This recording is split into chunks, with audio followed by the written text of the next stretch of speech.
안녕하십니까. 병원 코디네이터 오늘 두 번째 시간입니다. 오늘은 병원 코디네이터의 정의와 역할에 대해서 말씀을 드릴 텐데요.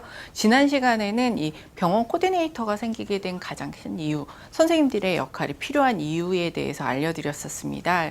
오늘은 선생님들이 왜 어떤 일을 하게 될 것인가에 대해서 간략하게 이해를 하실 수 있도록 도와드릴 텐데요. 자, 네. 오늘의 학습 목표 확인해 보겠습니다. 병원 코디네이터의 등장 배경에 대해서 이해하도록 하겠습니다. 그리고 코디네이터의 정의와 역할에 대해서 이해하도록 하겠습니다.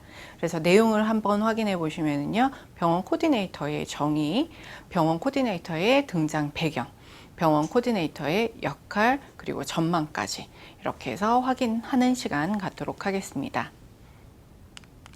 자, 병원 코디네이터란 코디네이터라는 이름은 많이 들어보셨을 거예요. 병원 코디네이터라는 직종에 대해서 관심을 갖기 이전에 코디네이터라는 이름은 많이 들어보셨을 텐데, 네, 맞습니다. 연예인들의 옷 혹은 헤어, 화장 등을 전체적으로 관리하고 코디네이션이라고 하죠. 관리를 해주는, 만들어주는, 이미지를 만들어주는 그 역할을 코디네이터라고 하는데, 병원의 코디네이터의 합성이라고 생각을 하시면 되시거든요. 그래서 사람을, 우리의 역할을 전체적으로 이미지를 만들어주는 역할이다 라고 생각을 하시면 되는데, 내용으로 한번 볼까요? 사람을 동격으로 하는 것, 병원과 사람을 동격으로 본다라고 하시는 거고요. 그리고 조정자, 의견과 내용들을 전체적으로 종합해서 사람, 진행, 전체적으로 조정을 해주는 역할을 한다라는 거예요. 뭐냐면 내부에 기존에 있는 직원들, 원장님 등의 의료진과 외부에서 치료를 받고자 하는 환자분들의 의견을, 양쪽의 의견이 분명히 있겠죠. 이것들을 종합해주는 역할이다라고 생각을 하시면 되는데요. 그래서 병원 내의 의견을 종합하는 사람, 그래서 병원의 이미지를 만들어주는 사람이다라고 생각을 하시면 될 것 같아요. 처음에 이제 병원 코디네이터라는 직종이 많이 알려지기 전에는 병원 코디네이터라고 했을 때 아까 말씀드렸던 의상 코디네이터 아니면 이미지 코디네이터 하다 보니까 병원에서 코디네이터가 무슨 일을 해? 네, 다시 확인드리지만 전체적인 이미지를 조율을 해주는 사람이다라고 생각을 하시면 되실 것 같아요. 그렇기 때문에 전체적인 이미지를 만들어주기 위해서는 본인의 이미지도 상당히 중요하겠죠. 그래서 병원의 코디네이터는 첫 접점에서 모든 사람들을 만나야 되고 그 첫 만남에서 병원의 이미지를 만들어주기 때문에 병원의 이미지를 조율을 하기도 하지만 첫 번째에서 만난 그 이미지만으로도 병원의 이미지가 환자, 고객한테 전달이 될 수 있다는 거 잊지 않고 꼭 해주셔야 되는 역할이 될 것 같습니다. 자, 그래서 한번 볼까요? 병원 코디네이터란 병원 내에서는 뭐라고 하는가? 병원의 매니저라고도 합니다. 매니저라고 하면은 무엇을 할까요? 연예인 매니저는 뭐를 하죠? 차를 운전을 하기도 하고 시간에 맞춰서 스케줄에 맞춰서 이동을 시켜주기도 하고 그 스케줄을 짜는 역할도 하죠. 그러면 우리 병원 코디네이터는 뭐를 해야 될까요? 병원에 방문을 하시는 고객분들의 스케줄을 관리를 해주셔야 될 거고, 진료실 안에서는 환자분이 언제 어떻게 도착을 하시니까 어떤 진료를 준비를 해야 됩니다 라고 조율을 해주는 역할도 해야겠죠. 그렇기 때문에 병원의 매니저 역할을 한다라고 보시면 됩니다. 그리고 병원의 중간관리자이다 라고 했는데, 중간관리자, 중간에 있는 사람이에요. 중간에서 무언가를 관리한다라는 건데, 병원에서 예약도 하나의 관리 역할이 될 수 있겠지만 고객분들하고 우리의 진료, 의료진하고의 중간 역할을 해주기도 하고요. 의료진하고 의료진 사이에서도 뭔가 필요한 내용들이 있으면 당연히 우리 코디네이터 선생님들을 통해서 조율을 받아야겠죠. 그렇기 때문에 어느 역할에서도 의료진과 의료진 사이에서도 중간 관리자가 될 거고요. 의료진하고 고객하고의 사이에서도 중간 관리자가 될 거고요. 조금 더 나아간다면 고객분들 중에서도 필요로 하는 내용들이 있는 분들이 또 계세요. 그러면 그게 부합되는 고객과 고객을 연결해주는 중간 역할이 되기도 합니다. 요거는 여담으로 말씀드리면, 제가 코디네이터를 했을 때 한 분이 병원에 오셨는데, 저희 병원에 오셨는데 본인 집을 인테리어를 하시려고 하신대요. 근데 인테리어를 하려고 하는데 내가 원하는 인테리어를 해주는 업체가 없는데 어떡하지? 라고 고민을 하시는 거예요. 근데 우리 병원에 오시던 환자분 중에 인테리어를 하시는 분이 계셨어요. 그래서 혹시나 하는 마음에 원하시는 내용이 어떤 건데요? 제가 한번 알아봐 드려도 될까요? 라고 해서 간단하게 원하시는 내용들을 메모를 해서 우리 인테리어 하시는 분한테 저희 환자분 중에 우리 고객분 중에서 이런 인테리어를 하고 싶다라고 하는데 이거 견적이나 이런 것들은 어떻게 되는지 봐주실 수 있나요? 라고 해서 연결을 해드린 적이 있었거든요. 상당히 반응도 좋았고 결과물도 좋았고 해서 상당히 좋은 얘기를 많이 들었었는데 고객분들 한 분 한 분에 대한 정보를 수집을 하고 그걸 통해서 의료진하고의 관리를 해주기도 하지만 그 정보를 가지고서 그냥 버리는 것보다는 이렇게 또 하나의 다리 역할을 해주는 것도 선생님들께서 해주실 수 있는 역할이기 때문에 그것 또한 중간 관리자의 역할이 된다라고 봐주시면 될 것 같아요. 그리고 병원의 전체적인 이미지, 지금 고객하고 고객도 연결을 해줄 수 있을 만큼 친밀감이 어느 정도 있어야겠죠. 환자도 나한테 어느 정도는 관계성이 있어야 되고 신뢰도 있어야지만 다른 분한테 이런 정보를 전달을 해도 될까요? 라고 얘기를 했을 때 동의를 하시겠죠. 그런 것처럼 전체적인 이미지, 병원의 이미지, 나의 이미지를 책임을 지는 사람이다라는 걸 잊지 않으셔야 되는데 의료 서비스죠. 치료를 받고자 하시는 분이 오셔서 편안하게 치료를 받을 수 있게끔 서비스를 제공을 하는 전문가인데 중요한 것은 의료인은 아니다라는 겁니다. 선생님들께서 병원 내부에서 일을 하기 때문에 의료인이다? 그건 아니시고요. 정확하게 선생님들은 의료 서비스를 행하시는 분들이시고요. 의료인은 치료를 직접적으로 하시는 분들이기 때문에 선생님들께서 환자의 증상에 대해서 섣불리 판단을 하셔서 말씀을 하신다거나 그것에 대해서 진단을 하시거나 하시는 것들은 피해 주셔야 되는 가장 중요한 주의 사항이라고 보셔야 될 것 같습니다. 자, 그러면 이 병원 코디네이터는 언제부터 등장을 했을까? 의료 서비스의 개방화라고 되어 있는데요. 1990년대쯤에 이제 병원들이 혹은 제약회사 혹은 약품, 재료, 기계들이 외국에서 수도 없이 많은 것들이 들어오기 시작했어요. 그 중에 들어오는 병원들이 있었거든요. 외국의 병원들이 하나 둘씩 보여지기 시작하고 하면서 병원에서 무언가를 조율을 해주는 사람이 있네 라고 해서 관심을 갖기 시작했던 게 1990년대 아마 초반쯤이었던 것 같아요. 93, 4년쯤에 있었던 것 같은데 치과에서 모 치과 네트워크에서 처음 도입을 하게 됐어요. 근데 처음 도입을 하셨을 때는 병원 내부에서 간호사 선생님들, 위생사 선생님들 안타깝게도 서비스에 대해서 알고 있는 사람들이 없었던 거예요. 그래서 처음 도입 시점에는 사실은 스튜디오스 선생님들이 오셔서 스튜디오스들이 병원으로 와서 병원에 대한 진료에 대해서 공부를 하고 그걸 가지고서 서비스를 제공하는 형태, 그렇게 해서 진행이 되었던 거고 한 90년대 후반에서 2000년대에 들어가면서부터 이제는 그러면은 병원이라는 게 그냥 친절하기만 해서는 되는 게 아니구나. 병원에 대한 진료 그리고 환자들의 니즈와 욕구가 어떻게 다르다. 그냥 우리가 식당 가서 밥 먹는 거 하고 아니면 백화점 가서 옷을 살 때 하고 병원을 찾아갔을 때 하고는 각각 원하는 것들이 다를 수밖에 없거든요. 그래서 그냥 친절하게 제품을 판다라는 의미가 아니라 무언가를 제공한다라는 의미에서 전문 교육기관들이 생기기 시작했습니다. 그러다 보니 이렇게 선생님들께서 저하고 이렇게 만날 수 있는 기회가 되기도 했고요. 자, 보시면은 이제 병원 코디네이터의 역할, 조금 전에 말씀드렸던 것처럼 의료 서비스라고 말씀드렸습니다. 그러다 보니까 중간 교각의 역할도 해야 된다라고 말씀드렸어요. 의료진하고 고객, 의료진하고 직원, 그리고 고객과 고객. 의료진하고 직원이라고 하면은 분명히 의료진 병원 내부에 있는 분들 다 그 의료진 아니세요? 그리고 직원 아니세요? 라고 얘기하실 수 있는데 그 내부에서도 역할이 나눠져 있는 경우가 있습니다. 약간의 중급 이상의 병원이 될 경우에는 의료진, 진료를 행하시는 분들이 있고요. 행정 파트를 보시는 분들이 있고요.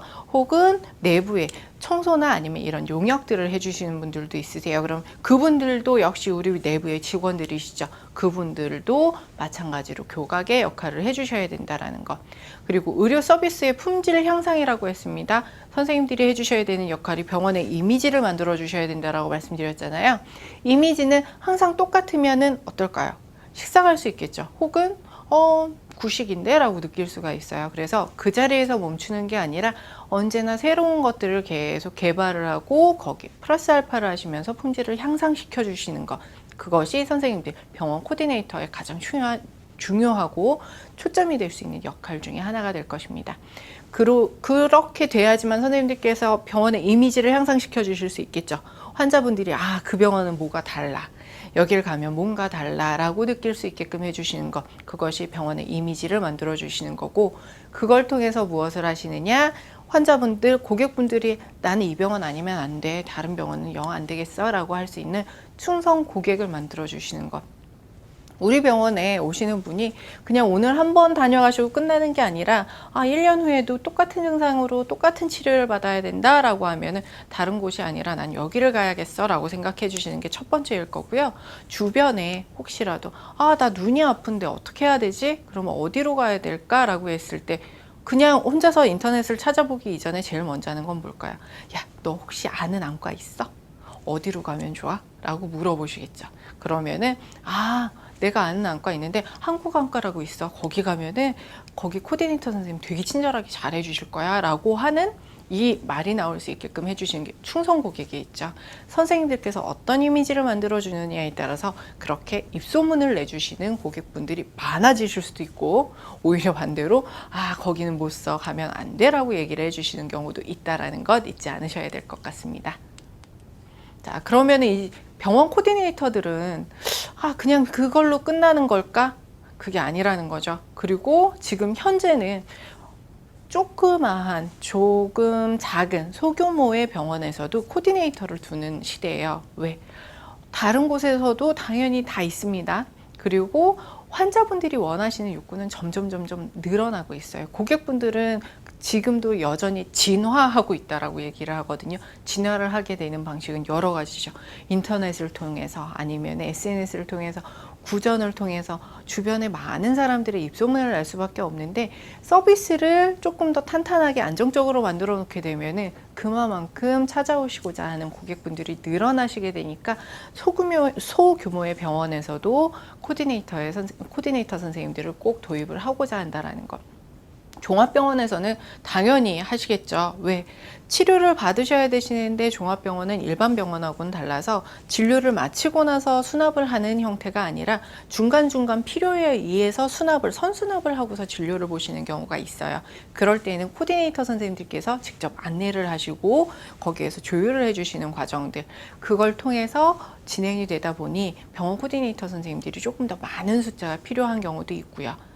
전산화되기도 했지만 그럼에도 불구하고 사람의 손을 아예 없이 진행이 될 수는 없겠죠. 그리고 해외 의료 시장의 개방, 가장 대표적으로 의료관광 코디네이터 선생님들이 있으시겠죠. 외국에서 중국, 일본, 러시아에서 오시는 분들 상당히 많이 늘어나고 있어요. 여러 나라들이 많기는 하지만 아무래도 의료 시장이 개방이 되어 있고 혹은 외국계 병원들이 들어오고 하다 보면은 비교가 될 수밖에 없습니다. 비교가 되게 되면은 가장 첫 번째, 눈에 보이는 것을 중점으로 판단을 할 수밖에 없거든요.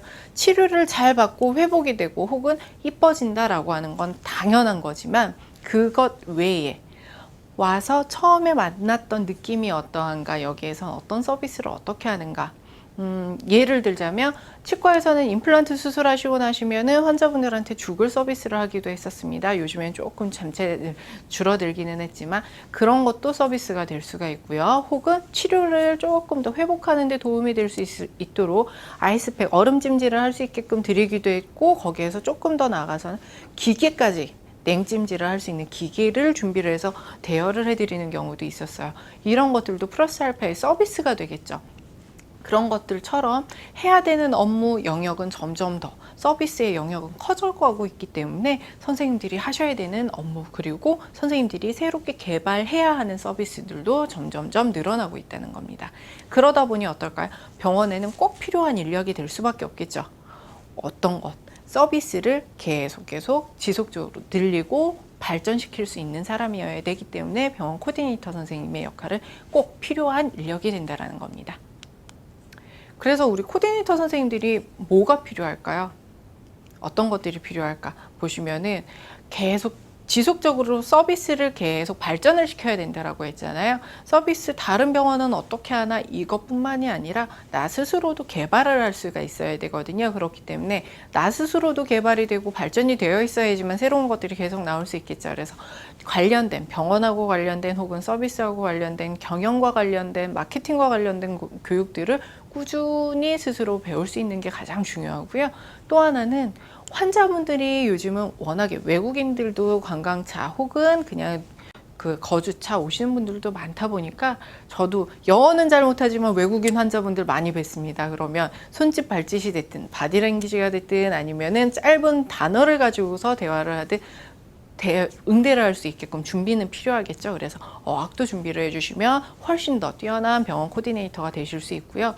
또 하나는 의료 서비스 전문가라는 자부심, 프로의식을 갖고 있는 게 가장 중요하겠죠. 왜냐하면 환자분들은 의료진에게 얘기를 하기보다는 우리 코디네이터 선생님들한테 얘기하는 걸 조금 더 좋아하세요. 그리고 조금 더 편안해 하시고요.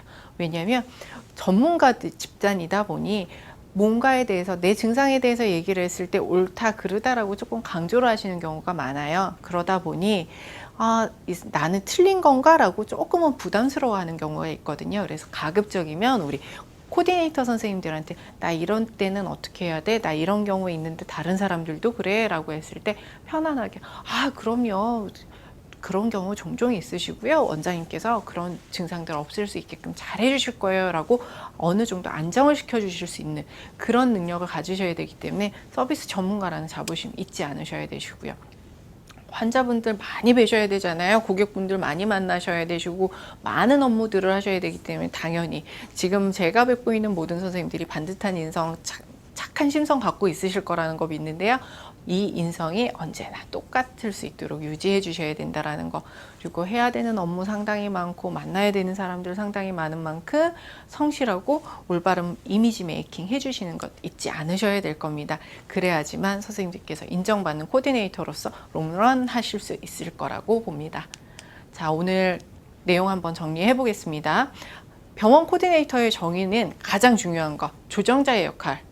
의견을 듣고 수렴하고 종합해서 모든 사람들한테 안내를 해주고 그것을 통해서 진행이 될 수 있도록 해주는 것, 병원의 이미지를 만들어주는 코디네이터의 역할이라는 것.